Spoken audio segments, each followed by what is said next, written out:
இன்று ஒரு முக்கியமான வரலாற்று செய்தியை பதிவு செய்ய விரும்புகிறேன். 1916ஆம் ஆண்டு சென்னை மயிலாப்பூர் கபாலீஸ்வரர் கோயிலுக்கு கும்பாபிஷேகம். அந்த கும்பாபிஷேகத்திற்காக சர்பிட்டி தியாகராயர் என்கின்ற பெருமகனார், அவர் அன்றைக்கே BA படித்த பட்டதாரி, மிகப்பெரிய செல்வந்தர், 10,000 ரூபாய் அன்பளிப்பாக கொடுத்தார்.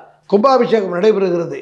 விழா மேடையிலே முக்கியஸ்தர்கள் அமர்ந்திருக்கிறார்கள். அந்த மேடையில் சர்பிட்டி தியாகராயருக்கு 10,000 ரூபாயை அள்ளி கொடுத்த அந்த ஆன்மீக வள்ளலுக்கு உட்கார இடமில்லை. விழா மேடைக்கு எதிரே தரையில் போடப்பட்ட இருக்கையில் உட்கார வைக்கப்பட்டார். இதில் என்ன ஆச்சரியம் தெரியுமா? இவரிடம் கிளார்க்காக வேலை பார்த்த பார்ப்பனர் மேடையிலே உட்கார்ந்திருந்தார்.